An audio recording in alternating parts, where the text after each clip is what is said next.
Hey, peace and black power family. This is Jade Arendelle, aka Lioness Crowned, your revolutionary, unapologetically black African host right here at flynubianqueen.com, the network for melanated women like you. Welcome back into the Lioness Den. I have been away. I had to step away last week. One day off turned into a few days off, and then this week, it's just been really, really busy. So I am back to be very glad to be back here with you into the Lioness Den right here at flynubianqueentv.com. That's flynubianqueentv.com. Make sure you hit that notification bell, hit that like button, and make sure you are subscribed to us. Make sure you're subscribed to us also on Facebook at flynubianqueen.com on Facebook, and we are also on iTunes. So you can go over to iTunes and subscribe to us. Our page is Fly Nubian Queen. So as you're coming into the Lioness Den, you already know what to do. Give me a B1. Let me know what city you're hailing from. Let me know how you're doing, all that good stuff. And we're about to go ahead and get started. Today, we have a special guest, and that special guest is here with us on the on mute, and then they will come in and introduce themselves. We have a lot of things to talk about, y'all. Peace, Abdul. How you doing? Peace, and shout out to the moderator, Dual. Thank you so much for being here in the Lioness Den. And remember, I'm here usually the show, the Lioness Den, will be open on Mondays, Wednesdays, and Fridays at 12 p.m. Eastern Time, God willing. Okay, so that's Monday, Wednesdays, Fridays, right here at flynubianqueentv.com. That's our YouTube channel at 12 p.m. Eastern Time. So we are going to get started. Let's talk about the real reason that peaceful protesters are getting injured by law enforcement. I have seen this happen in person. People getting shot in the arm, in the leg with rubber bullets. On TV, I saw people who have had injuries have gotten blinded in one eye or another eye as a result of rubber bullets. And this is not just happening in DC or quote unquote major cities. This is also happening around the country, even to news reporters, people in media, children. I think I saw something like some little girl got, shot in the face with a rubber bullet. I also know someone who got shot in the head directly, with a rubber bullet. We're seeing people being injured as a result of pepper spray and how that is being used by law enforcement or military officers at these peaceful protests. People are protesting. We know that we are protesting and into anti-black racism. So also somebody put this hashtag into the comments for me, hashtag no anti-black racism, hashtag no anti-black racism. So that's why we're out there. We also know that we're out there calling an end to the anti-black war, right? However, other folks are out there with their own agendas. That's a whole different topic, or maybe a variety of topics.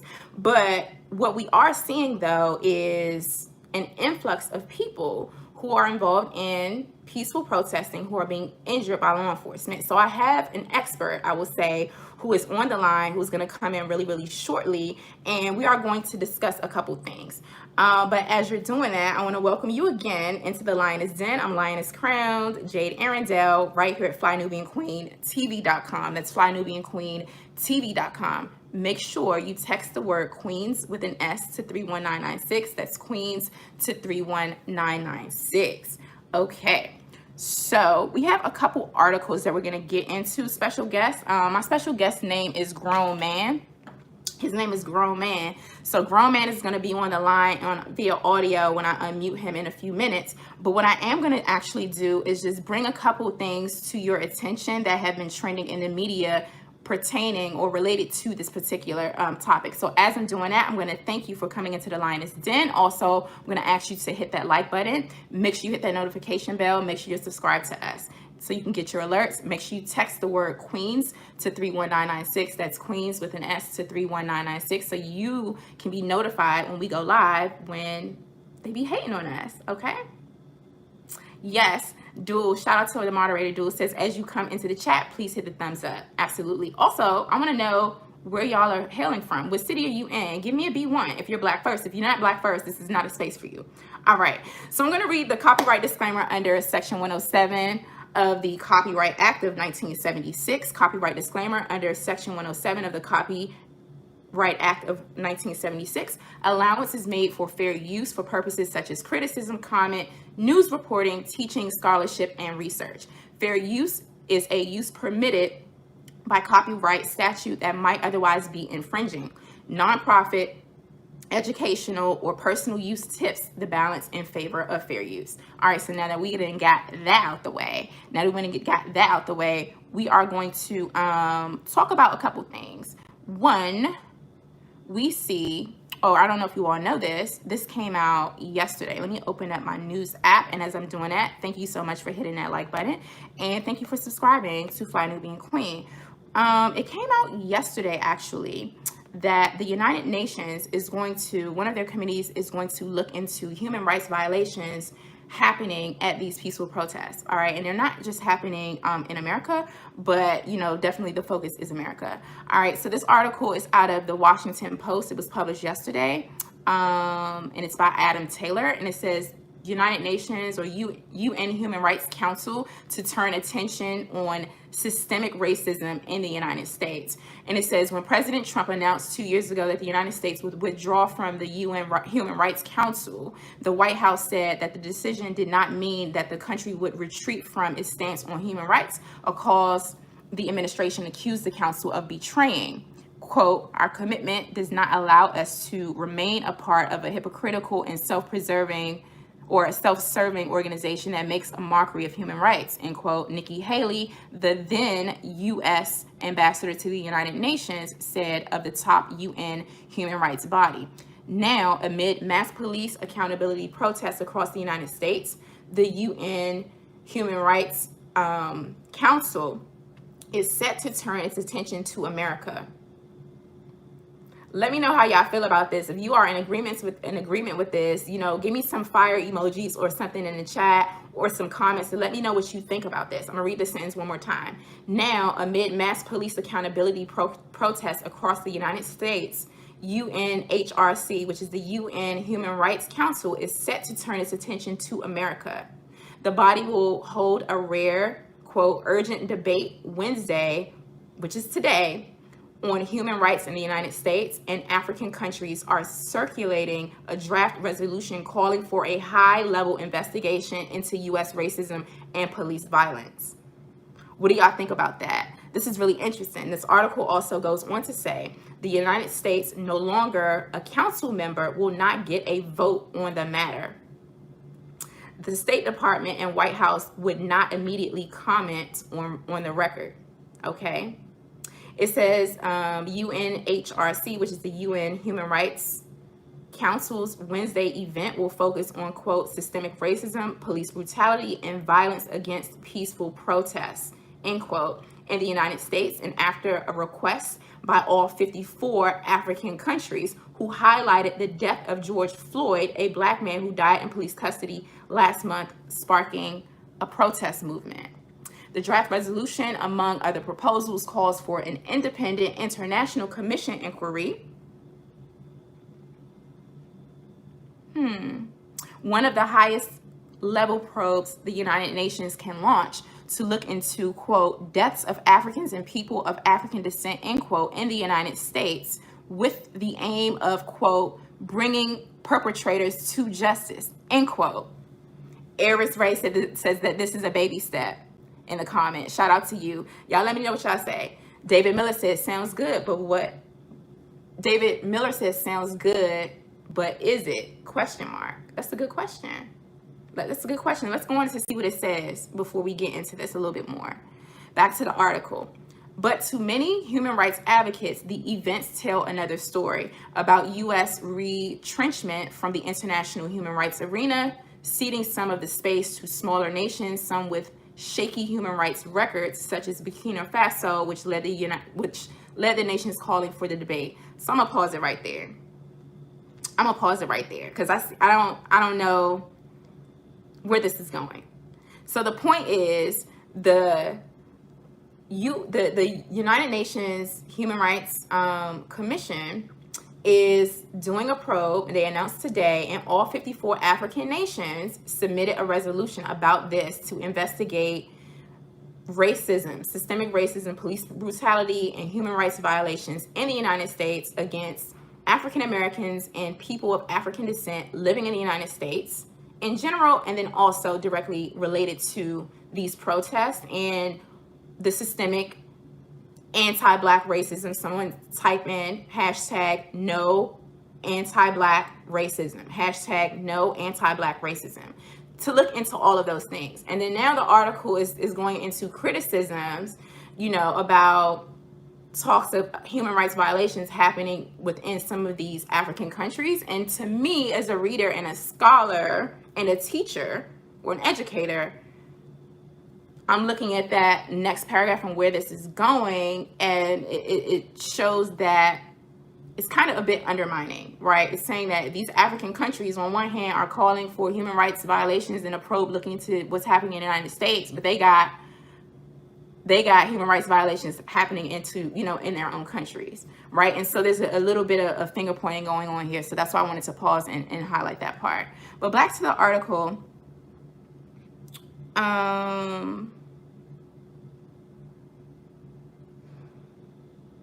Okay, so I'm trying to get to where we need to get to because we want to see what this is about. Skipping down, it says complaints about bias and hypocrisy have followed it from the start. The council replaced the United Nations Human Rights Commission, which had existed since 1946, but faced repeated criticism for allowing human rights abusers to be members. So there's a debate in, whether the Human Rights Council itself is legitimate and how they have handled or not handled human rights violations by a lot of the members who were actually on the council. America was on the council, was participating in this up until now. Have they ever been held accountable for anything that they've done to us? Somebody type in, hashtag cut the check, hashtag they owe us. Okay, so this is really interesting. I am going to leave it there. This is a pretty intricate article. You can go into the Washington Post to look it up. Don't like to get into the weeds of something that came out last night when in fact this issue is happening exactly right now, meaning that they are meeting today. So we have to see what will come out of that. Okay, so I brought this article up before we get into our conversation about the human rights violations occurring at these peaceful protests around the nation in response to the end to hashtag anti-Black war and into us protesting hashtag no anti-Black racism. All right, so let's get into something else that I want to bring your attention to.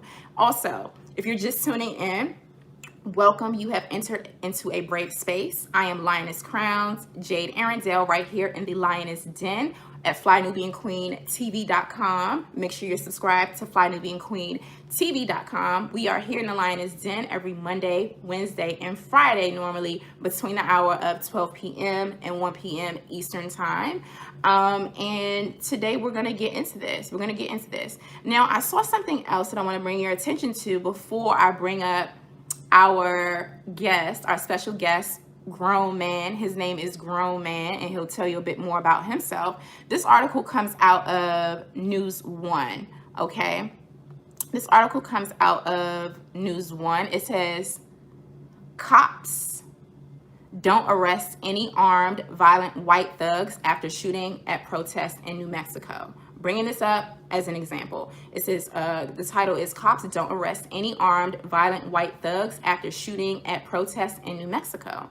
It was a stark contrast from how police respond to Black suspects, whether armed or not. Y'all let me know what y'all think about this, because I am going to pull up the comments. It says, just days after police in Atlanta responded to a sleeping unarmed Black man by shooting him in the back. Rest in power to our brother who died on camera again, and that was televised and has traumatized us even more than what we're already dealing with, but we'll get into that during this conversation too. This article from News One says, just days after police in Atlanta responded to a sleeping unarmed Black man by shooting him in the back, cops in New Mexico didn't use their guns once while detaining armed white vigilantes following a shooting at a protest. It seemed to be the latest example of the stark contrast along racial lines of how police respond to Black and white suspects regardless of their alleged offenses. Protesters in Albuquerque on Monday were trying to remove a monument to a Spanish conquistador who led the slaughter as well as enslavement and dismemberment of hundreds of Native Americans in the 16th century. That's when members of the New Mexico Civil Guard, an armed militia white vigilante group without any law enforcement authority, arrived with, quote, "All Lives Matter" signs, according to the Washington Post. This article goes on to say, as the New Mexico Civil Guard clashed with protesters, multiple gunshots were eventually fired and no one man was struck. The shooter was recorded on camera being tackled before he got up, brandished a gun, and let off 4 shots. Do you see the stupid look on my face right now? Do you see the stupid look on my face right now? But I digress. Article goes on to say, and also thank you all for hitting that like button, and thank you all for hitting that notification bell. You're right here in the Lioness Den. The article goes on to say, while it was unclear whether the shooting victim was a protester or a member of the New Mexico Civil Guard, police officers responded to the scene by peacefully detaining everybody associated with the armed vigilantes. Let me read that one more again. While it was unclear whether the shooting victim was a protester or a member of the New Mexico Civil Guard, police officers responded to the scene by peacefully detaining everybody associated with the armed vigilantes. It was a notable departure from the lethal force police have used on unarmed Black people in recent weeks. So peacefully, in fact, let me read that again with a proper inflection and intonation. So peacefully, in fact, that not a single arrest had been made as of Tuesday morning. The Albuquerque Police Department had neither offered an account or narrative of what happened, nor identified anybody involved. Okay, the Albuquerque Police Department had neither offered an account of or a narrative of what happened, nor identified anybody involved. And this is what they said via Twitter. I see y'all. Peace to you, Aries Rocky, and everyone else tuned into the Lioness Den. The Albuquerque Police Department said, message from the APD Chief Michael Gear, quote, "We are receiving reports with vigilante groups possibly instigating this violence. If this is true, we'll be holding them accountable to the fullest extent of the law, including federal hate group designation and prosecution," end quote. Okay, they also tweeted, the investigation is in the preliminary stages. We do not expect additional statements tonight. The victim is reported to be in critical but stable condition. That's what they said. Okay, so this article goes on to say, instead, the police fired off tear gas at the protesters after carefully detaining the New Mexico Civil Guard members. New Mexico's governor blasted the vigilantes as only being there to stir up trouble and likely only encourage the violence. Quote, "The heavily armed individuals who flaunted themselves at the protest, calling themselves a civil guard, were there for one reason: to menace protesters, to present an unsanctioned show of unregulated force," end quote. Democratic Governor Michelle Lujan Grisham tweeted early Tuesday morning, quote, "To menace the people of New Mexico with weaponry, with an implicit threat of violence, is on its face unacceptable. That violence did indeed occur, is unspeakable," end quote. Thank you so much, Michael. You are so on point right now. Absolutely. Absolutely. So I read that tweet. This article goes on to get into the nuts and bolts of this, and then we gotta commemorate our brother. I want y'all to say his name when I type it in. And I know we're tired of doing this, but let's honor the dead today, because a lot has happened since we've been into this space in the Lioness Den right here at FlyNubianQueenTV.com. The article reads, "It was only on Friday night when 2 Atlanta police officers found Rayshard Brooks sleeping in his car at a fast food drive-thru after he reportedly failed a field sobriety test. The cops determined Brooks was unarmed before deciding to arrest him. That's when Brooks broke away from them and ran. One cop took aim and fired multiple shots into Brooks's back, ultimately killing him. I want us to type in or hashtag, our brother Rayshard Brooks. Rayshard Brooks. There's far too many, and it's a lot of Black women being killed right now too. And we're going to talk about that this week also on Friday in the Lioness Den. We got to get there. All right, we're going to go there. So it says, fast forward 3 days later, and police in Albuquerque respond with kid gloves to violent militiamen whose apparent sole purpose at a peaceful demonstration was to cause chaos, and not a single arrest was made. And that is highly, highly, highly problematic. Okay? Highly problematic. So y'all let me know what y'all think about this. You all type into the comments. I'm gonna pull the comments up, and as you all are typing into the comments, again, I'm welcoming you into the Lioness Den. We're here normally on Mondays, Wednesdays, and Fridays at 12 p.m. Eastern time. Okay, at 12 p.m. Eastern time at FlyNubianQueenTV.com. That's FlyNubianQueenTV.com. Make sure you join our text list by texting the word Queens to 31996. That's Queens with an S to 31996. Yes, thank you all, Benita and everyone else, for typing in our brother. Say his name, Rayshard Brooks. Okay, so y'all are typing in the comments, and I am going to go over to my other app, and we're going to bring in Grown Man. Hey, Grown Man. Hold on, let me unmute you, brother. Ho. I got it. You got it? Okay, cool. So let me turn the volume up. Peace and Black Power. How are you? I'm doing well. How are you today? I am blessed. And highly favored. I actually have been dealing with a lot of the different aspects of what we find ourselves in right now, right? Which is this ongoing struggle for justice, for replacing a system of anti-Black racism, white supremacy with a system of justice. And it's not just the physical piece of being out there at these sorts of demonstrations, but there's a lot of political work that must happen. Mm-hmm. There are elections that are going on, local ones especially. We as a people need to be seizing power within our communities, neighborhood commissions, any and every single thing that you can think of, investigating these judges, and we need to be looking at these city budgets. And so to answer your question, I'm doing well. So I've been balancing out my intake of the violence, the brutality that we are enduring or sustaining. We're not enduring this. We are rejecting. We are resisting it. Trying to survive that, but then also be solution oriented. And so that's what I'm up to. How are you doing?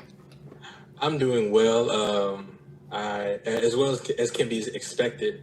I haven't been doing things on your level because you're just amazing. So let me just put that out right now. Thank you.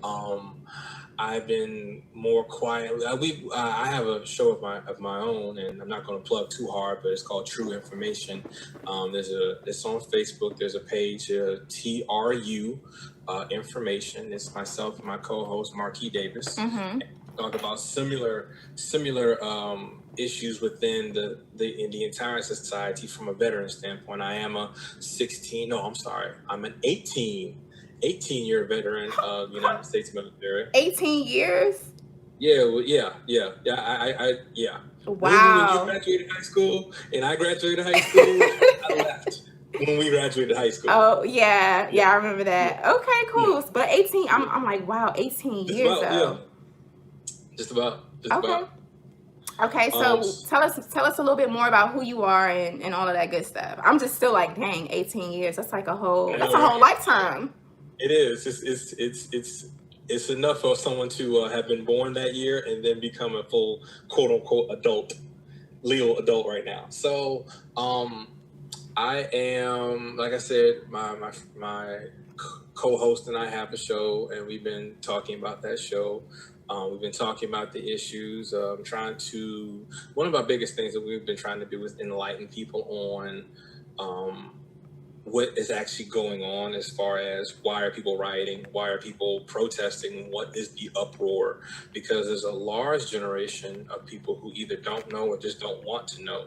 And our focus has been on enlightening the veteran population of it. And the veteran population of it, you know, there's a body of influence that says there is no color in the military. It's just what is it called? It's just brown, or I'm sorry, it's just green. You're not black, you're not white, you're not yellow, you're not brown, you're green. Which it's a breakdown, because when people are in basic training, you're supposed to push them into a group and break them down mentally and then build them up into a unit. That's how we do it. That's a natural thing for us. And so you're not supposed to care if the guy next to you happens to be white, or the guy next to you happens to be Hindu, or the guy next to you or the girl next to you happens to be Latina. It doesn't matter. You're a soldier, or you're an airman, or you're a Marine, or whatever you want to call it. You're there for a job. You do your job, and then you go home, or you relax a little bit. So that's the mentality that we're broken into in our first few months of being military personnel. Fast forward that a little bit, which becomes an issue, is when they're at their first duty station or second duty station, and the commanding NCO or the commanding OIC says something to the tune of, "There is no color here. We don't see color." Well, the problem with that is you can also just possibly even guess is, if you don't see color, then you don't see the issue that affects people who are of color. Facts. You don't see, well, there's discrimination here. There is no discrimination. Everyone's treated fairly. That's a myth. That's a placate on words. That's a falsehood that we've been trying to enlighten other veterans to, because even when you retire or you leave the military, that mentality is still there. But if I leave the military and I go home to the rural parts of Alabama, or even Chicago, Minneapolis, and there are systemic and overt cases of racism, then my white battle buddy back here is like, "Nah, man, there's no racism. What you talking about?" Like, no, sir, there is. There is, and we've actually had cases where there was some soldiers, and I remember when I was on active duty, there was some soldiers when we had block leave and everyone's told to go home, visit your family. Some soldiers didn't want to go back home. Why not? Because they were in the southeastern region of America, and they knew that going back home, they might be harmed or get in trouble, or get in a fight and get arrested or something like that. They left home for a reason. People leave home for reasons, and not just because they're tired of their parents. Right. So like, it's a real thing. And just recently, the military has started to wake up a little bit, in so to speak. The military had, like, the U.S. Marines, and I believe I want to say Air Force. I can't remember, so don't quote me on the Air Force. But I know the U.S. Marines specifically have now banned the use of the Confederate flag on their installations. I heard that. Yeah. That is true, and it happened around the same time as the NASCAR did a ban on all of its property for and uses of its emblem for the Confederate flag, which is a big, as you know, is a big rallying icon for white supremacy groups, to be honest with you. So yeah. Going back to your question, that's what I do. I have a wife and child. We live in our little town in Florida right now, yeah, it's been a rough journey, because when I heard about Mr. George Floyd and I watched the video, I cried for about 10 minutes. And my wife comes in and she's like, "What's wrong with you? Are you okay?" And I tell her exactly what I just witnessed. I witnessed the entire thing, and I cried. I picked up my son and I cried, and it was like, even when you aren't like that's a scary thing for me and for just a lot of friends that I know. Even when you could be dead to rights in the right, you could be correct. You could. There's nothing that you're doing, or it doesn't matter if you're not doing anything. If someone says you are doing something, then their authority speaks for itself, and that just tore me apart. And since then, it's been a really big emotional roller coaster, headache, and draw on my energy. But at the same time, and even my mother was like, "So what do you plan to do?" And I'm like, "Well, I'm going to speak out against this." She said, "Well, what happens if someone doesn't like what you say?" Well, I don't care. Facts.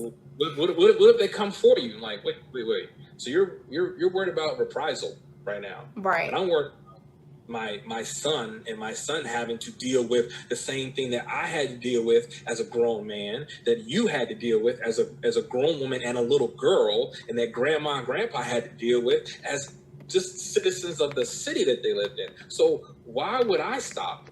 Simply because it might get hard. Thank you. So that's a good point that you bring up, and also thank you for your service. Thank you for sharing your experience with us, grown man. So listen, I have taken to my platform, in all transparency, in the Lioness Den. I'm like, listen, we are in an anti-Black war right now, okay? And in warfare, there's no crying on the battlefield, right? Now, being at home with your wife and your child, and definitely processing all of this, and especially you as a Black man, a grown Black man, and veteran and new parent, this definitely has to have an impact. And I think I understand you've been deployed several times. But what I'm not going to tolerate or co-sign, or I don't want to see no Black dudes, no Negroes, on mainstream news media networks, delivering the news, like boohooing and crying, like, oh my God, why are they doing this to us? Like, we are at war, right? No. You're a soldier. You can speak to that. I want you to speak to that right quick before we jump in, because I have some other questions about why so many civilians are being injured by law enforcement and military officers at these protests. But I would like for you to speak to that, the thing about being a Black man, definitely having a reaction to, the trauma of what we're dealing with, and seeing images of yourself, seeing your brothers being lynched on camera, but then also the appropriate way to have those reactions. And it's definitely important that we do have our feelings and emotions. The moment we become desensitized to Black death and suffering and lynchings is when we're really, really in trouble, and we're being consumed in this anti-Black war. But speak to that piece for me right quick. No, just make sure I understand your question. Speak to the part about basically knowing when to be vulnerable and emotional. As a soldier in war, let's put the context is within anti-Black war, right? But you can relate that to your experience as a soldier, because I want the brothers and sisters tuned in right now in the Lioness Den to get this piece. You don't show vulnerableness. You are not vulnerable within war. You do not show it. When United States military goes to war, we go to war with one particular mission in mind. Well, I'll say two: accomplish the mission, bring people home. Those are the two. That's it. Accomplish your mission, bring people home. So you want to function so that you can get the job done. You cannot sit there and think about, and we call it, like medical experts will call it compartmentalization. You do that. You compartmentalize whatever you're dealing with, like the horrors you just saw. The horrors you just saw, the feeling you feel about how this is going. No, all of that goes out the window. All of it goes into a small box, and you put it away to be accessed later. What you are supposed to be doing is making sure that the person next to you isn't hurt. So you do your job.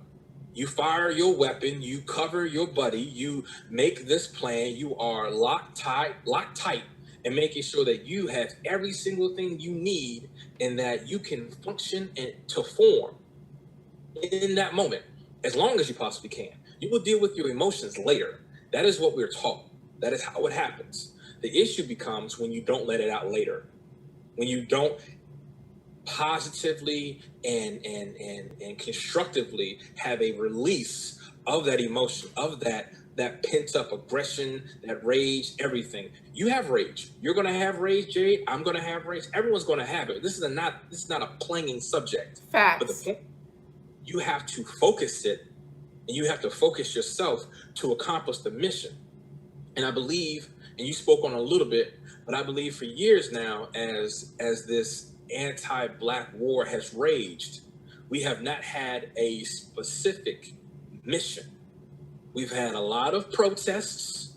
We've had a lot of prayer meetings. We've had a lot of issues, and we've had a lot of town hall vigils and whatnot. But there has not been any, save a couple, directional movement, forward movement. So I love the fact that you mentioned earlier that you've been trying to, affect law, affect actual change. When I speak to my Caucasian counterparts in the veterans community, and they're asking me why are Black people so upset, I say because we can both walk down the street and they'll see me as a threat and they'll see you as a buddy. And they'll treat me as a threat even though I'm not doing anything. And you could be robbing a damn bank and you could be, treated kindly with words of respect. Like, hey man, how about you not do that? I know you're robbing a bank. Let's not do that. Instead of me, put your hands on the ground. Put my hands on the ground. Get your hands off the ground. What you just told me, put my hands on the ground. All that nice jazz. Whatever. I tell them that the police, speaking about police brutality, the police are paid to protect the citizens of America. When they are doing things that are outside the law, they need to be arrested. They need to be charged. They need to be treated as they are in that moment, criminals. They need to be punished, absolutely, as criminals. Yes, they do. They need to be punished. So, as criminals. Yes, absolutely, and we'll definitely delve into that when we talk about the human rights violations that are occurring at these peaceful protests. In the meantime, I want to shout out everybody who's tuned into the Lioness Den. I'm gonna mute you right quick, grown man. Because I can just turn the volume down. I want to welcome everyone into the Lioness Den. Lioness crowned here. We are here at FlyNubianQueenTV.com Mondays, Wednesdays, and Fridays at 12 p.m. Eastern Time normally, and then at other times. You never know where we are going to be, what type of work we're going to be out there doing, what type of information we're going to be delivering. So you want to make sure you text the word Queens to 31996. That's Queens to 31996 to get alerts and notifications from us. Make sure you hit that share button. Make sure you hit that notification bell here on YouTube, and also make sure you're subscribed to FlyNubianQueen.com. That's FlyNubianQueen.com over on Facebook, and check out our shop at shopfnq.com. That's shopfnq.com. Okay, so grown man, we have several things we want to talk about. I was reading this article, and I think I sent it to you, right? And the article essentially says, and if you could mute yourself right quick because I'm getting an echo because I'm about to be talking for a couple minutes. Okay, I got you. I see the thumbs up. And also, I want to thank everyone for tuning into the Lioness Den as I queue up this next article that I want us to go over. I'm gonna mute. Oh, you are muted. Oh, okay. So it's that my YouTube is playing. There we go. It wasn't you, brother. All right. So my moderator has this. This may already be in the chat. Oh, maybe I sent it to my other homegirl. Let me just make sure I pull this up. This one is from the Wall Street Journal, y'all. And it says serious eye injuries at protests spur calls to ban rubber bullets. This is an example of like some of the human rights violations and law enforcement, including military officers, acting as what they are in this situation, thugs and criminals, per our special guest right here in the Lioness Den, grown man, alluded to or stated even directly. This article is titled Serious Eye Injuries at Protests Spur Calls to Ban Rubber Bullets. Impact often leads to vision loss, say ophthalmologists, like taking a grape and hitting it with a hammer. Oh, damn. Woo! That imagery just struck me. And listen, I've seen people get hit with these things. It's not a good look. it's like, I mean, and I covered a lot of that on Fly Nubian Queen. So if you go back and you look at the protest videos from like 2 weeks ago, there's been several times I've been out there and I was delivering, broadcasting, and being live and direct on the scene from the White House, and rubber bullets start flying and tear gas, and then you see people who have been gassed. That's shown on the footage, and then also people bleeding, brothers bleeding from the arm in different places from being shot with rubber bullets, right? So I've seen them. You know what I'm saying? I've seen what it does. But either way, this article says at least 20 people have suffered traumatic eye injuries after being hit by rubber bullets and other projectiles during recent demonstrations over the killing of George Floyd, according to a leading medical group, prompting calls for a ban on their use by police for a crowd control. It is likely nearly all of those who are injured will lose their eye or have some degree of permanent vision loss, says George A. Williams, a retinal specialist and member of the Board of Trustees of the American Academy of Ophthalmology. I'm just going to stop it there. Grown man, what is up with these rubber bullets? How are they supposed to be used? Why are they taking people's eyes out? I thought that the point of using a non-lethal bullet, like a rubber bullet, was to not severely injure or kill people. Can you just give me some context of what is happening here with all of these injuries? Yes. So the rubber bullet created in England, I believe, to quell some of the Irish riots that they had there. The English rubber bullet was created as a non-lethal, like you said, non-lethal armament. It's a kinetic. It's working off just pure kinetic energy. When it's fired from the weapon, it is flying at a very high velocity. I believe like where are my notes? Anyway, don't worry about that part. But it's flying fast. The way it's supposed to work is that they are supposed to fire it at people's feet, at people's knees, or anything like that. Okay, let me clarify. I want to just make sure I reiterate that, if you don't mind, brother, for the audience. So you're saying that these rubber bullets were made to be fired at people's feet. So basically, at the ground, lower, because they even at close range, these can be lethal. Yes, we know that. At close range, you get shot by almost anything, it's lethal. A beanbag, a rubber bullet, anything like that, close range, you will die. So the range that it's supposed to be fired at is anywhere from 25 to 50 meters. And how many feet? Hold on, wait. American terms. How many feet is that? Oh, how many feet is that? Well, no. Let's take from the football goal line, 25 meters out, the 25-meter line. Okay, got it. That is proper use. The 25 to 50 meter line. If you go to 100, it loses its impact. Okay. Okay. So it's supposed to stop you. It is supposed to stop you. It's not supposed to be like a love tap. It's supposed to hurt, because that pain is supposed to send you like, all right, maybe I don't want to mess with this. More like the tear gas and this pepper spray. The problem is, one, people being shot in the eyes. You're not supposed to aim above the waist. And in fact, at one point you were, brother, you paused. You're breaking up. Okay.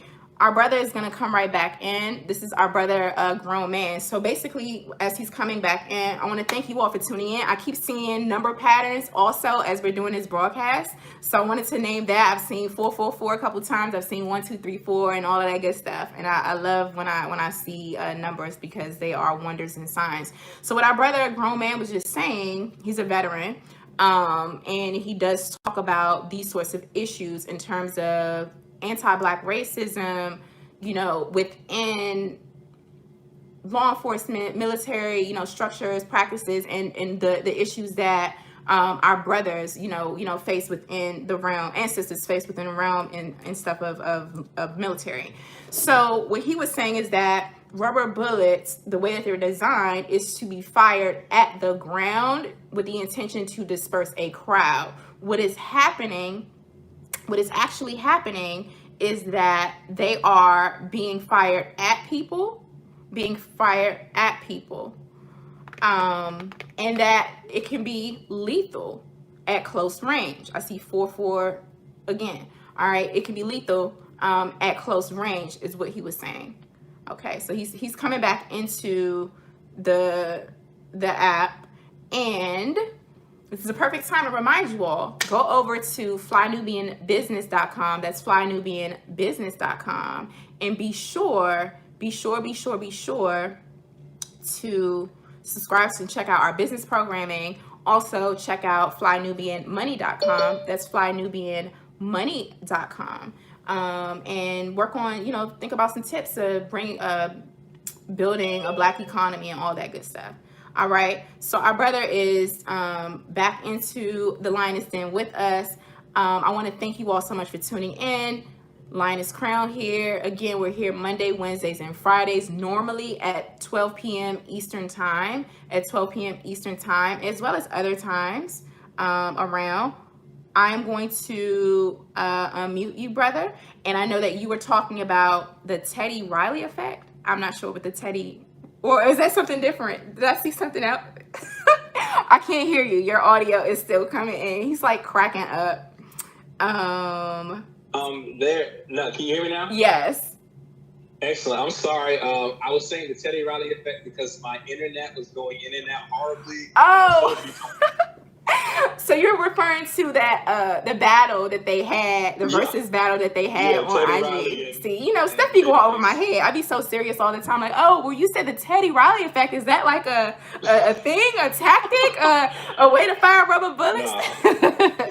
No. So going back to what I was saying about the rubber bullets, they're supposed to be fired like below the waist because they can cause bodily injury, and I mean serious bodily injury. There has been one death recorded. Specifically, there's been a lot of broken bones, heart attacks, subdermal hematomas. Whoa! What is that? Is that bleeding or something? It's bleeding under the skin, or okay. Internal hemorrhaging. It's very possible. So it all depends on like when and how it's fired. The use of the rubber bullet is, I would say, I'm not going to say it's extreme, to be honest with you. It is a non-lethal round. But when deployed improperly, it can be a lethal round, which is the issue. You're a little bit muffled. Can you repeat what you just said? I think you covered the mic. Yeah, I had to. I thought there was an echo. But deployed improperly, there is a possibility for it to be a lethal round. Things like, if you have to really look at this, during control of a riot, the police force and the military have certain tools that they're given to control the riot.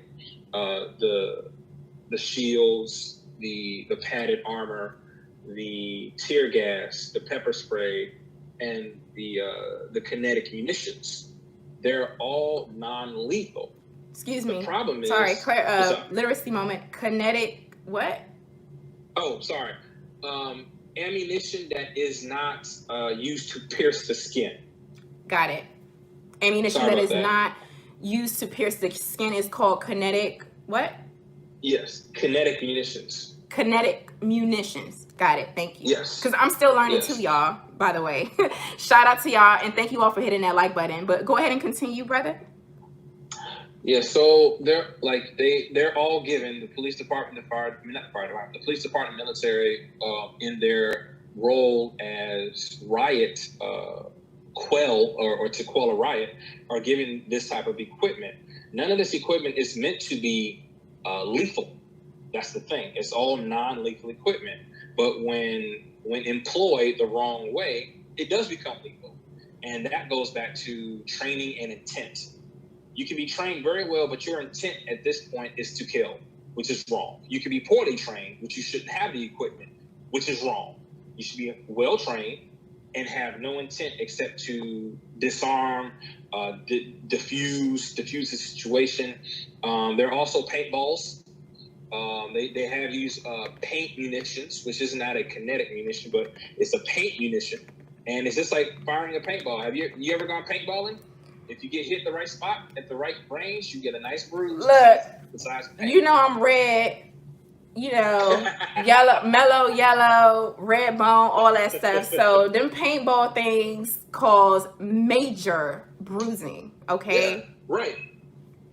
Yeah, and so do the rest of them. So it's very troubling to see it when you know about it. It's troubling to see someone lose an eye, and I saw that journalist who lost an eye on the quote unquote battlefield, so to speak, but for a non-lethal round. And I just have a question for the officer in charge at that moment. Like, what are you guys doing? Like, I understand that you're trying to stop a riot, but if you're stopping a riot, you know that you're not supposed to be pointing at people, like above people's waists. And the second point, which I know that you spoke about, was the fact that some of this non-lethal riot equipment being used on peaceful protesters. Wrong again. That's not what's supposed to happen. You're not supposed to use any type of aggravated force upon peaceful protesters unless, actually there's no unless. Like when you see people who are pepper sprayed while they're sitting down. Yes. Or pepper sprayed while their hands are up, or things of that nature.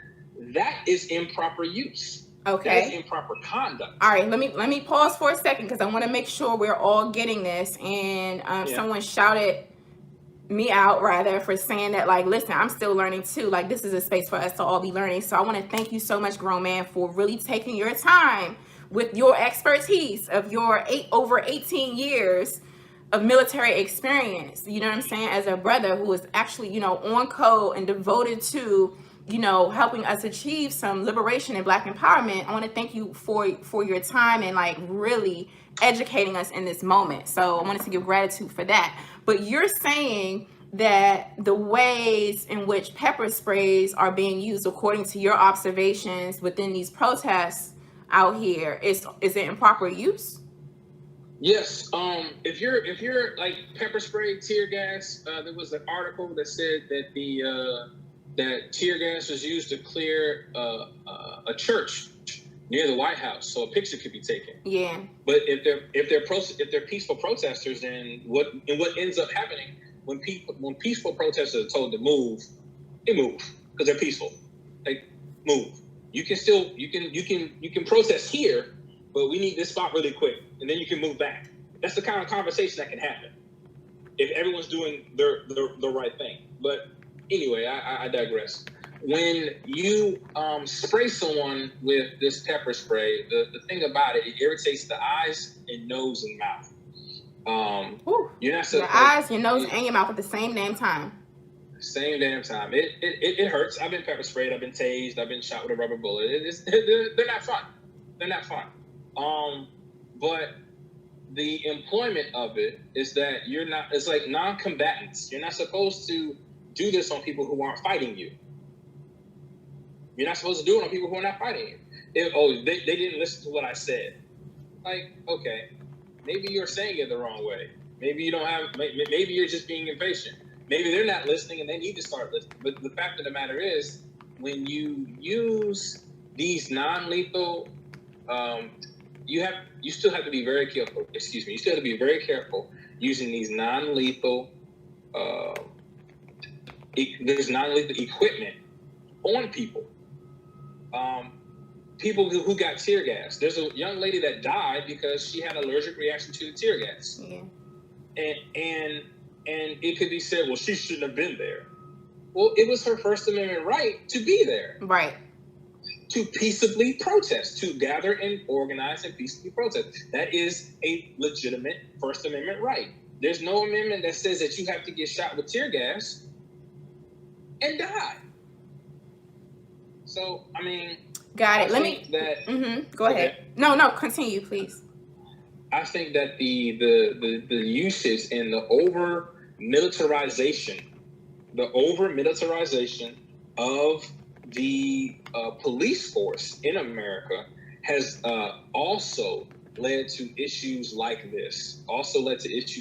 Like when in Ferguson, if you remember way back when Ferguson was going on and the riots in Ferguson, they actually had SWAT teams with up-armored vehicles. SWAT teams with up-armored vehicles in that area. In Ferguson. And it's just like, in Ferguson, yes. I remember seeing it. I'm like, why is that APC over there? It's Armored Personnel Carrier. It's APC. Why is that APC sitting there? Like, but it has police written on it. Why is SWAT responding to the riot in a extraction mode? Like, what's going on here? What's the extraction mode mean? That means to like mode of when you want to take somebody out? When I say take somebody out, I mean like remove. Physically remove. No, not extraction like take somebody out like kill. Okay. No. Got it. Because I'm thinking like, like a tooth extraction, but no, that's not what it means in military sense. No, like it can mean, extraction can mean that you have a person of interest in a building and you want to get in and out as quickly as possible. So you are on an extraction mission. It's not a kill mission. It's an extraction. You want that person alive, so you extract them from the area and you move out quickly. So, like, I saw the Ferguson tapes and the Ferguson footage, and I saw this APC, and I'm like, what is going on with this area? Like, is it that bad? And what ends up messing up is that if you have a few people who are more aggressive and riotous in the peaceful protest, and you have there you go. You're back now. The Teddy Riley effect, right? The Teddy Riley. You starting to sound like T-Pain, but we ain't gonna go there. But go ahead. But on the other side, because when you have agitators in the peaceful protest, and you have over anxious trigger pullers on the authoritarian, aka police side, right? And you have Asian provocateurs posing as peaceful protesters that are not. Yep. Gotta name that. Yep. Please do. Please speak to that. So you have a cocktail of oh crap, oh no, gotta run. This isn't safe anymore. Peaceful protest should be exactly that. Peaceful and safe. They should get the word out. Yes, they might block traffic. Yes, they might do this. Yes, they might do that. But no one should be in a realm of possibly being harmed ever in a peaceful protest. Ever. That's the exact opposite of peaceful protest. So, I mean, I hope that answered your question. That answers my question. Thank you. Now, I think we're also going to talk about, you talked about the non-lethal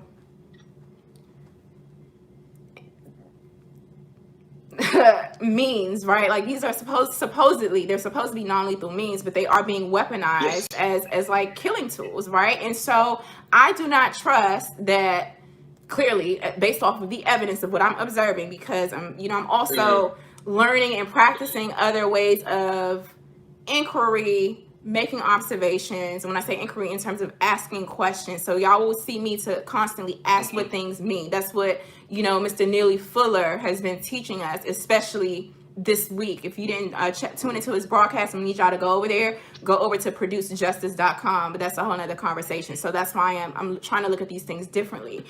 I cannot trust, based off of what the evidence and the observations, if law enforcement and military police at these so-called peaceful protests, many of these peaceful protests are misusing these intended non-lethal means of dispersing crowds or extraction modes or whatever the tactics, the missions is, to disperse crowds or whatever, and they're intentionally aiming it at people, above their waist or not at the ground, or they are walking up to people and pepper spraying them in the face. Like I saw a 6-year-old or 5-year-old white boy that got pepper sprayed by a damn police officer. There's something else with some teenage little brothers, little black boys sitting down somewhere, and some officer, I'm not gonna say anything, too crazy, because you know what I'm saying. We got grown men on here, and I'm not trying to call a pig, but we got a pig who walks up to these little brothers who are sitting down, not threatening, and just maces them, pepper sprays them in the face. And so I bring all of this up to say, based off of my observations, I do not trust, or the evidence tells us that there are other intentions. They're probably getting some other orders to go in and wreak havoc and to cause damage and destruction on civilians. That's been my observation and also my experience of being out there. I don't necessarily need you to comment on that, but what I do want to do is also talk about the use of flashbang hand grenades. And I will tell you, I want to tell you, grown man, I want to tell the audience here at Fly Nubian Queen, I sustained a level of trauma, probably minor, or PTSD, like post-traumatic stress, from being out in an environment in my own country, in my own city, you know what I'm saying, where literally every 15 minutes there's a hand grenade being thrown either in the crowd or somewhere else, causing an explosion. And it's kind of like, oh my gosh, kind of like on the 4th of July when you're outside with the kids or whatever, and people are firing off fireworks every 5 minutes. Your initial reaction is gonna be like, like to jump, right? But when you literally have these damn flashbang hand grenades that let off some type of gas, I don't know what that is or what the impact of that is on like the respiratory system or your immune system, especially during COVID-19. We can go down a rabbit hole with that. It's very, very triggering, but it's worse. It becomes lethal when they're literally being thrown at people. Like, I've literally seen people's scars and burn marks from those things hitting them. Can we talk about these dang on flashbang hand grenades and the fact that, like, they're being thrown at people, and like you already touched on the pepper spray thing, just deliberately being sprayed in people's faces? Yeah, so the proper term is flashbang grenade. Grenade, okay. It's a flashbang grenade. It's not a hand grenade. Hand grenade is lethal force. Okay. A flashbang is non-lethal, but it is a stun tactic. It's what it does is it's supposed to emit a very, very loud noise, which is what you hear, like the fireworks, and it's supposed to produce a very bright flash of light to disorient you from hearing and disorient you from seeing in a very rapid motion. It has been employed before. It is usually employed so that the person throwing it has the element of surprise on you to enact whatever action they feel like acting. I was not aware that flashbangs were being used. That's what we call them, flashbangs. I was not aware flashbangs were being used in riots. That was not reported, and I'm not out in one, so that's amazing. PTSD for people who are non-combative is real. Because PTSD, I'm actually in the middle of my show doing a 4-part series on the effects of PTSD and actually how you can gain PTSD, which is what you just described, one of those. And the fact of the matter is, no, they're not supposed to be thrown at people. They can be thrown in a crowd. So for instance, it's a crowd of 100 people. You throw 5 flashbangs into the crowd. What the flashbang is supposed to do is hit the ground and explode on the ground. No one should pick them up. Don't. That's a gamble. You don't want to have that gamble.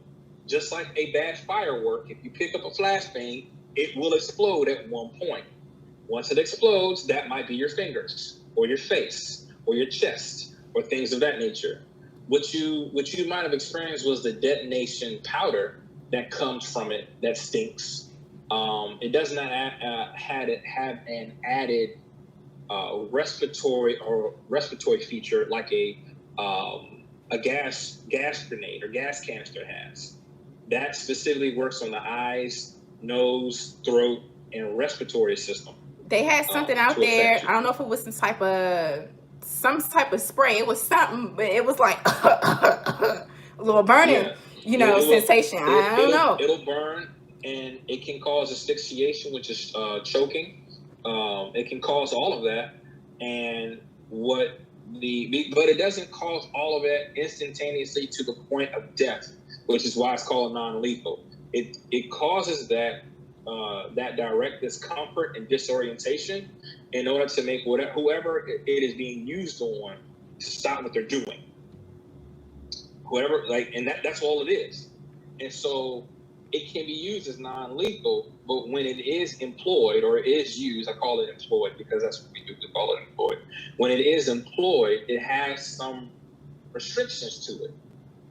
Like you'll never, you never make someone touch the canister of CS gas, which is tear gas. You never make someone touch it. It's hot. It's burning. The gas is burning off inside of it. So that's why I think in China, people were putting cones on top of it and pouring water on top of that, it actually is a way to take it out. So, I mean, that's one thing. But you're not supposed to make people have physical contact with these things. Even with the kinetic energy ammunition, the kinetic munition, you're not supposed to fire it directly at them, and especially not at close ranges. This all goes back to, once again, the training to employ the equipment. If you didn't know how to use the computer, then you shouldn't be sitting up there trying to figure it out when you have a show to do. If you don't know how to use this ride equipment, you shouldn't be learning on the fly, because this equipment can harm someone to the point of death or serious permanent injury. And then with the recourse is well, they shouldn't have been there, or they should have been listening. The collateral damage used and attributed by police officers is usually, to me, this is my own personal view, the collateral damage that happens because of police force, or the force used by police, is usually either quieted or swept under the rug or some type of thing like that. But collateral damage from criminals, collateral damage from the public, that's usually estimated and spoken about greatly. But the collateral damage of someone now walking with a limp from a peaceful protest is gross. It's grotesque. I feel like it has no room in our society, which brings us back to that first point of possible and probable human rights violations. Thank you, because a brother in the comments, Selvin, typed in, and shout out to him. He was like, okay, so where's the human rights in all of this? That's what he was saying as you were describing it. Yeah. So yes, thank you for taking it back. Mm-hmm. Yeah, so the human rights portion of it, it's like there's a human rights rule that says you won't waterboard people. That's a human rights rule. So anytime, the idea of waterboarding comes up, it's like, oh crap, don't touch it. It's human rights, don't touch it. The Abu Ghraib pictures, human rights. And now, United States of America, back in the 60s, water hoses, police dogs, human rights. That's just how I feel about it. Using tear gas on peaceful protesters, not doing anything except observing their First Amendment rights. Human rights violation. Thank you. I mean, yeah. Anytime that, well, actually, the tear gas and the peaceful protest, if someone died, that'd be human rights. But if they're just revoking their First Amendment rights, then that's constitutional rights. That's how I look at it. So that's the bring around. And plus, they're not speaking specifically on, and if I may infer, I don't think that article that you gave me to read and that you read out loud is speaking specifically on the tear gas and the rubber bullets. That's just the icing. That's just a little bit more evidence. I believe that they're speaking on the systematic racial injustices, the overt racial injustices, the hangings, the lynchings, the Rodney King beating was a perfect example of police brutality in this country. Amadou Diallo. Y'all want to start putting some names in the comments? It wasn't. Eric Gardner. I wish we all just get along. What? No, you're not gonna walk up to me, ask me for my ID when you don't need to see it, because if I'm not under suspicion, you don't need to ask me for my ID. That's a violation of my rights just to do anything. So then you say I'm under suspicion. Well, suspicion is not a crime, so I'm still not committing a crime, and you don't see me committing a crime. And if I'm being said to have committed a crime, then what crime am I committing? Oh, well, now you're resisting arrest. Am I under arrest? No. Or are you detaining? Yes. I am detaining. Okay, why are you detaining me? All these things are constitutional rights that people have, and they have been ignored on several different occasions, over and over, and that pattern has become a human rights violation to me. So I will be interested to see what the United Nations has to say, that one committee that the U.S. backed out of 2 years ago would have to say on that. Absolutely. Thank you for your analysis, brother, grown man. Wow. So we're over. We're about 70 minutes in. You are in the Lioness Den. I am Jade Arundel, aka Lioness Crowned, your revolutionary, unapologetically Black African host right here at FlyNubianQueen.com, the network for melanated women like you. You have entered into the Lioness Den. This is a brave space for lionesses and lions. So if you have the heart of a lion or a lioness, you're welcome to join us. If you're faint of heart, get the hell up out of here. All right, so we're here on Mondays, Wednesdays, and Fridays, normally at 12 p.m. Eastern Time at FlyNubianQueenTV.com, which is our YouTube channel. Make sure you hit that notification bell on YouTube, and I want to thank everyone for hitting that like button. Wanted to say that. I want to also remind you to go over to our Facebook page, FlyNubianQueen.com on Facebook. Make sure you check out all of the queens who are delivering amazing content. We have been on top of all of this trauma that's coming out of this anti-Black war that we're in. All right, and I want everyone in the Lioness Den to take a moment to type in the hashtag no anti-Black racism. Hashtag no anti-Black racism. And shout out to our brother Tariq for, and the Melanoid Nation for coming up with that hashtag, so that we are very, very specific and very, very clear, and we are codified in terms of what we are protesting against. We are protesting against all forms of anti-Black racism. So the hashtag is hashtag no anti-Black racism. Very specific, very clear cut. All right, and so that's what we're going to be using within this space also from now on, and I encourage you to use that as well when we're talking about this anti-Black war that we're in and what we are fighting against. All right, before we sign off though, I wanted to know, grown man, do you have any other things that you will offer to the Black family, to the subscribers here at FlyNubianQueen.com? When dealing with the military, because I know that even you and I on our very brief intro talk or back talk before the show started, when dealing with the military, because you said you were out there, and I just want you to be careful. The military is not there in the same mindset, mind frame, or complete function as the police department. And you can, I don't know what the rules of engagement are right now for the military in that spot or in those areas. But please understand this. They're there because they're ordered to be. They're there because they're ordered to be. So take that in consideration.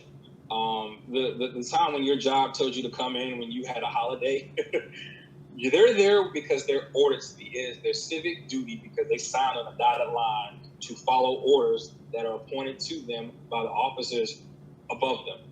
And those officers are following other officers, and those officers are following other officers. And you know where that line goes. Mm-hmm. So I'm just saying that, please, as a veteran, don't be mad at them necessarily. If they start jumping stupid, then yeah, you can be mad at them. But on a whole, you need to understand that, I have the understanding that I know that all police officers, and I call them police officers, and I use the specific term, police officers, Police officers are not bad. Pigs, or cops, as you want to call them, or you called them pigs one time. Those are the bad ones. The only problem is none of them come up with signs saying which one they are. Facts. None of them come up with signs. They don't saying have which one they are. signs. I'm a good cop, They bad don't cop. have- You don't know. Exactly. Keep talking right You quick, don't know. and I'm gonna turn the AC off. Keep going. I got you. They don't have signs. So approach everyone with caution. Approach every police officer with caution. Approach every pig with caution. Within minutes, they'll show you who they are. They will show you who they are within minutes. And you need to understand that, unfortunately, they're in a role of authority. Excuse me. They are in a role of authority. And unless someone is there to spout out exactly what the rules are, and someone that they are subject to listen to says, chill out. That's why every time you're like, well, let me get your sergeant. Let me get your supervisor on here. I want your supervisor here right now. Because every police officer has a supervisor. The sergeant might be on duty. The sergeant comes, you see them with the stripes on their arm, and they're there. If the sergeant says, nah, we're not even touching this, all of them disperse. If the sergeant gets wind of something that he or she thinks is worth it, then it can continue. What I'm saying is this. Approach every situation with any law enforcement very cautiously, very calmly. Unfortunately enough as it is, people who are not trained to be officers are expected to be more calm than the officers are.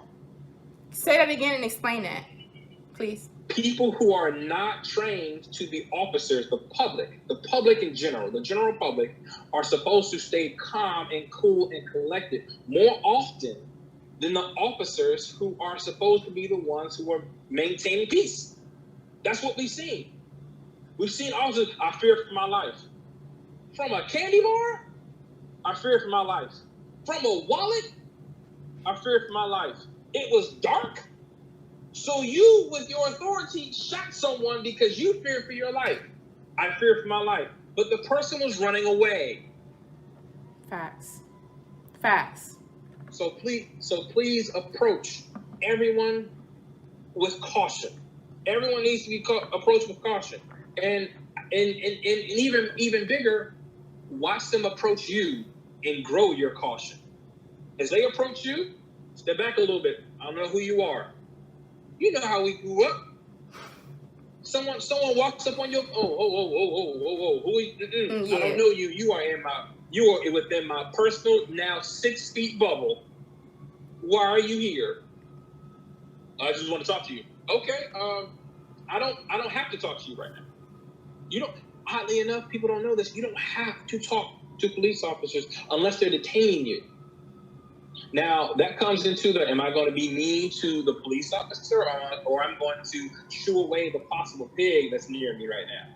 And again, you don't know.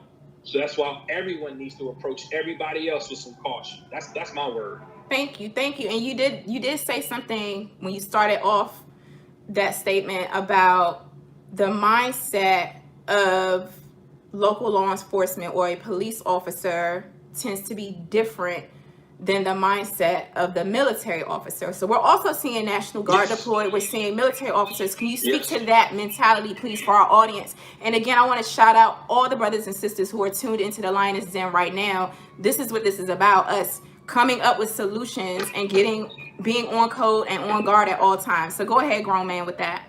The mentality of military folk. So the mentality of military personnel, you could have one of 3 of military personnel: someone who don't want to be there anyway, someone who's looking for a fight, and someone who just wants to do their job and go home. That's it.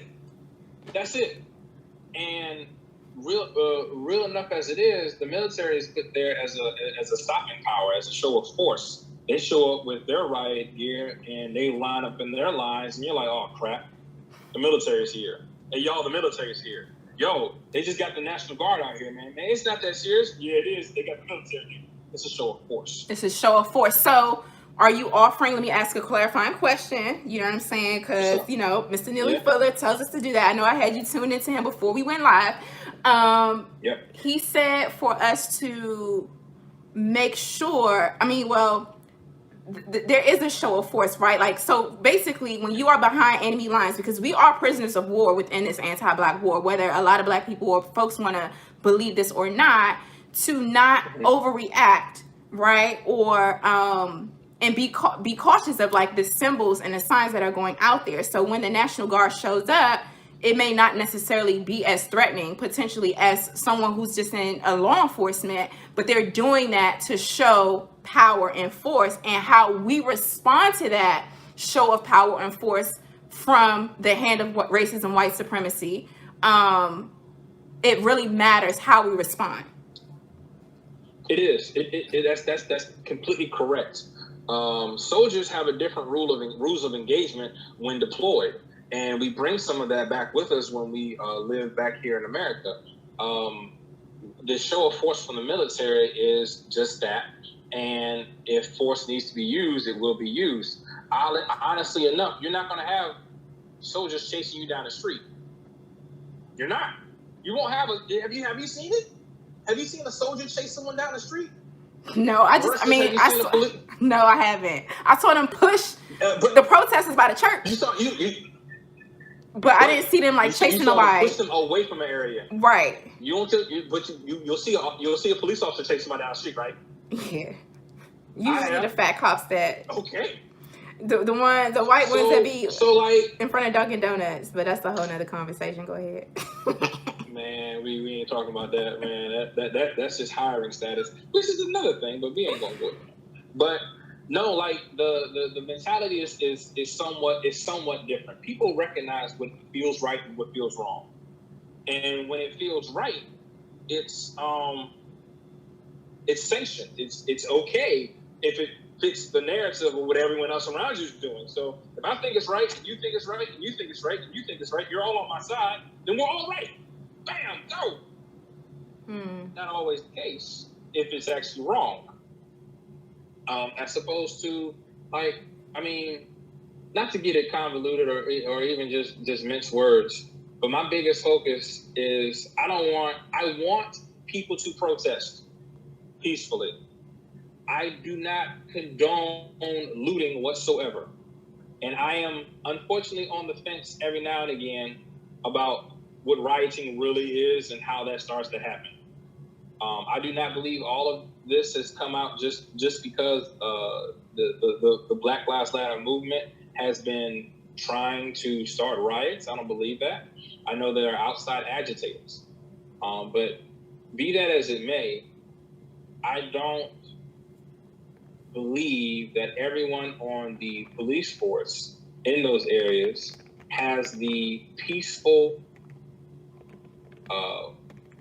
protest in mind, has the solve to make everything quiet in a peaceful manner in mind, has a disengagement or de-escalation is the proper term, to de-escalate the situation. I don't think they have that in mind. And again, we don't know which ones have that in mind and which ones don't. And I want everyone, especially you and all your listeners, I want people to be safe.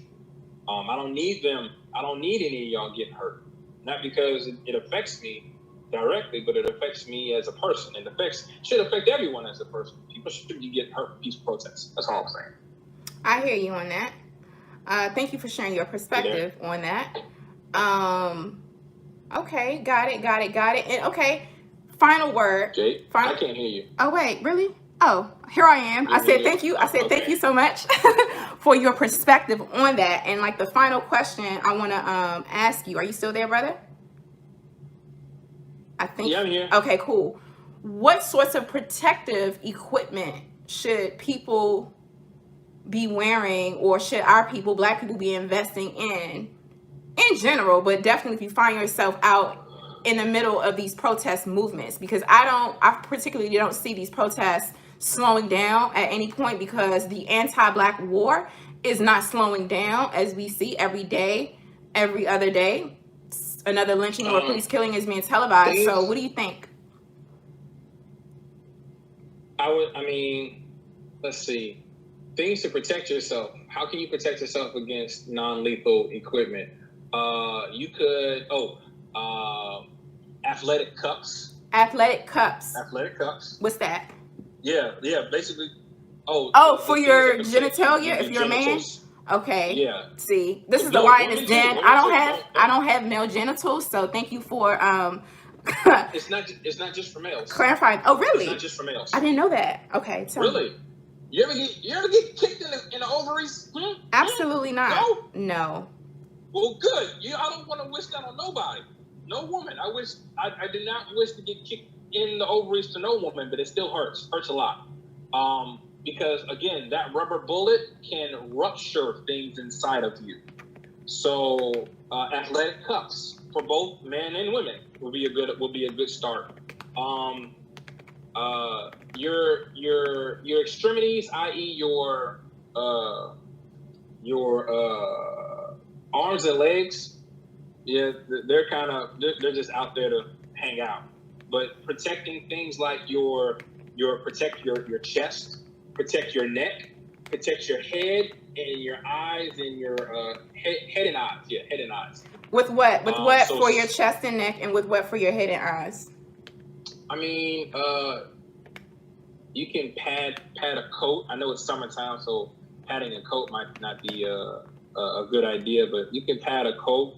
I know some people think it necessary for their own personal body armor, so to speak, that sends a different message, and you might actually get picked out because of that. So I caution against that. But I know if you put newspaper or what are they called? Magazines.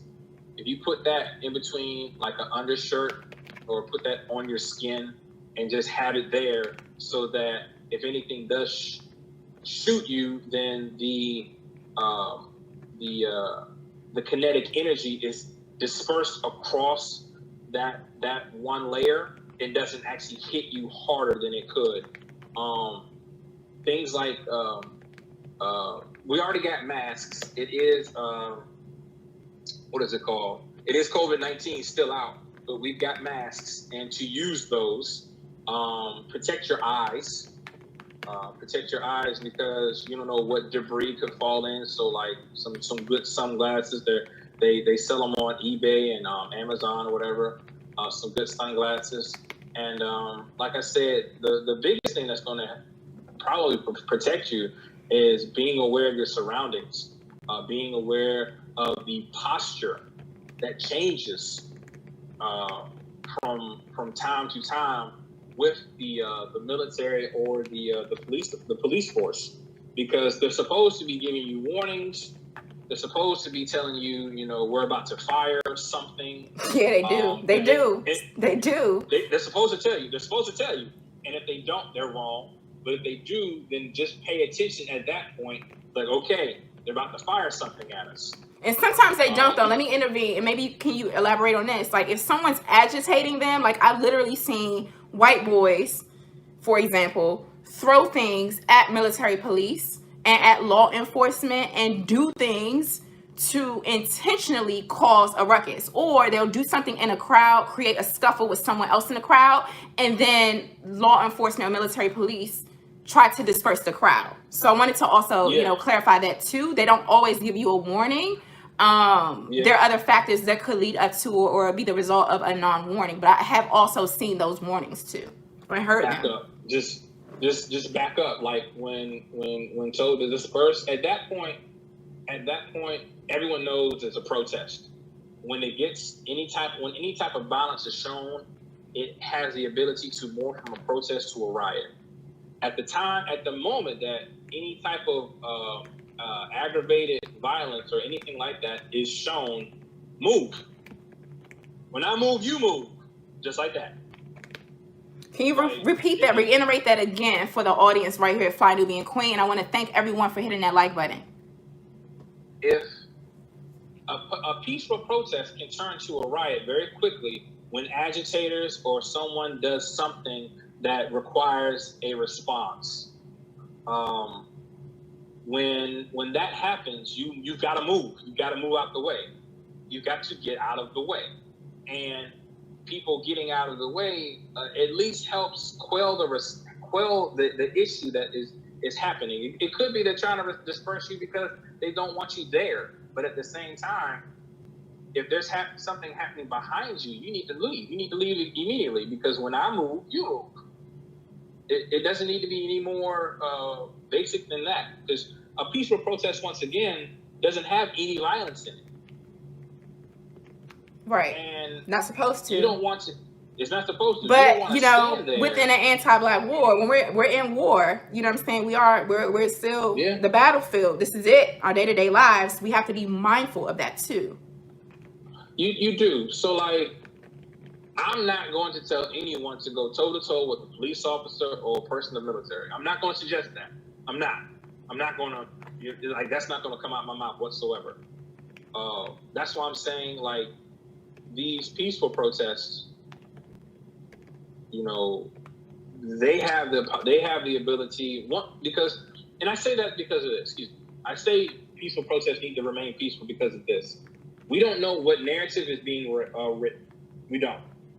So just like the video camera can catch one instance and not catch another, we don't know what narrative is put out there. And when a police officer or military says, well, they started the riot, this is what happened, then now the violence used is substantiated.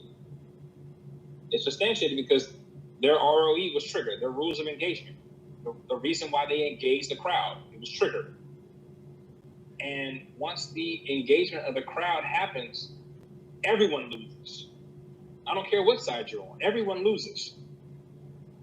And you don't want to lose needlessly.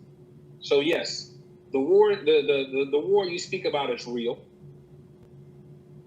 but there are certain ways to win certain wars.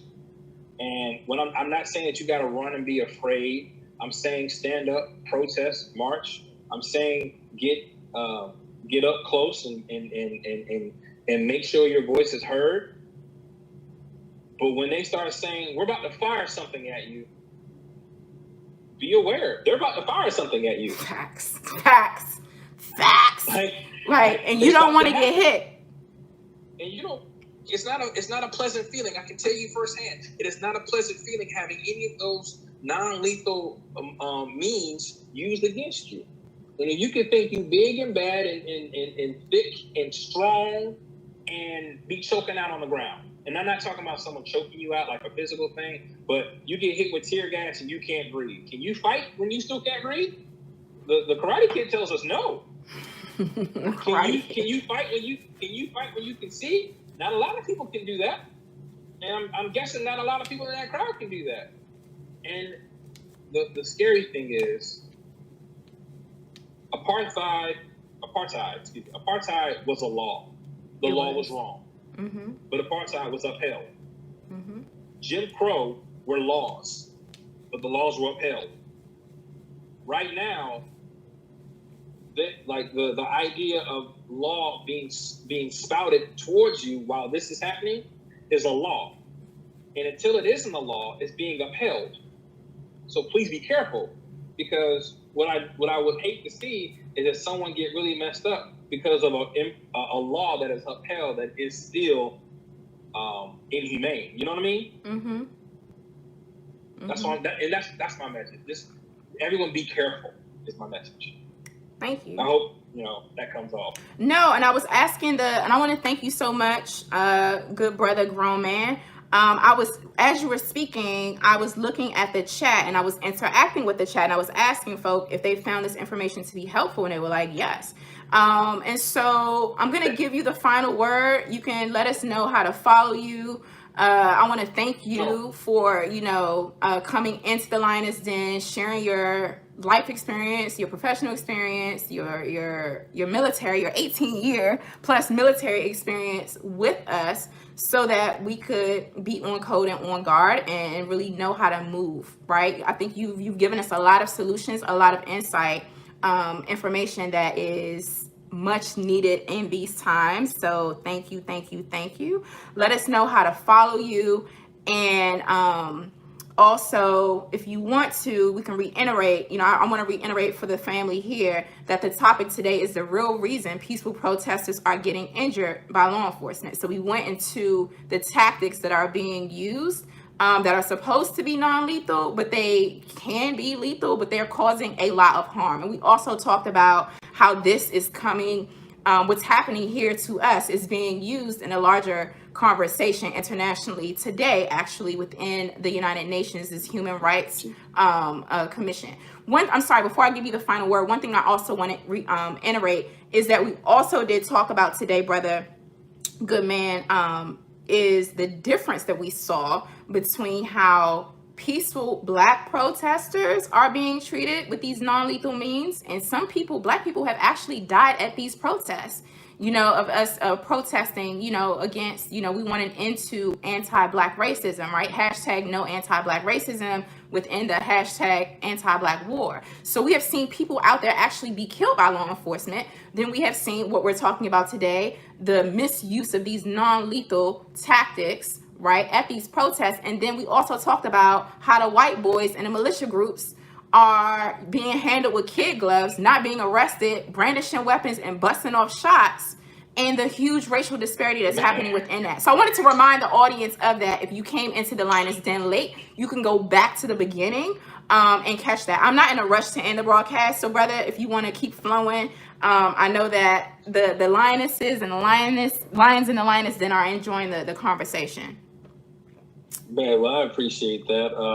Well, if you want to get in contact with me or my podcast, we are on iTunes under iTunes podcast. The spelling is True, which is TRU, information spelled normally.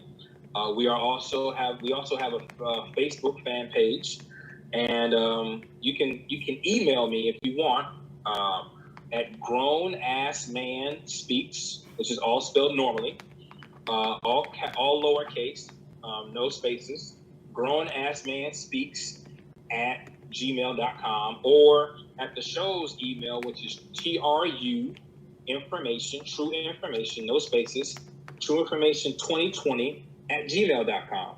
But yeah, Jade, if you want to keep going a little bit, it's kind of up to you. I'm good. I feel like I'm full. I'm still learning. I'm gonna have to go back through this broadcast and like really write some things down and make sure that I am mindful of them and implementing them, not only in my day-to-day practice or just to my knowledge bank, but to get this information out there to other folks who are going to these sorts of events, rallies, peaceful protests, but definitely the youth. Yes. So this information needs to be accessible to youth. I'm going to ask everyone tuned in to please share this with a young person, especially like a teenager. You know what I'm saying? They get together in groups, college students, they get together in groups, they go to these sorts of things. This is the information that we need our Black youth to have. So I'll give you the final word, and then we can peace out. Okay. Oh, wow. No, just ladies and gentlemen of Jay's listening audience, the Lioness Den, just please be careful. We are in dangerous times, and it is war out there. It's a war against people attempting to basically exterminate us. Right or not, they're trying to exterminate us. And you have to be careful. You have to be smart about which battle you pick. Okay? You have to be smart about which battle you pick, which police officer might be just the calm, cool Mr. Friendly, or the one that's looking to bust somebody's head open with a club. And you have to be very careful. And I don't want to see any more of our brothers and sisters out there being hurt. I don't want to see any more of the good law enforcement hurt. I don't want to see anyone hurt, because I've been to war and I've seen what that can do in different countries. I've seen what it does. I don't want to see that here. And just everyone be careful. That's mine. Thank you so much, grown man, for tuning into the Lioness Den and sharing your experience with us. Brother, you will be back on really soon. I want to thank the audience right here at FlyNubianQueenTV.com for tuning into the Lioness Den. Again, we're here normally on Mondays, Wednesdays, and Fridays. Mondays, Wednesdays, and Fridays, Eastern Time, God willing. And also make sure you go over to our shop at shopfnq.com. That's shopfnq.com, and check out our business programming at flynubianbusiness.com, flynubianbusiness.com.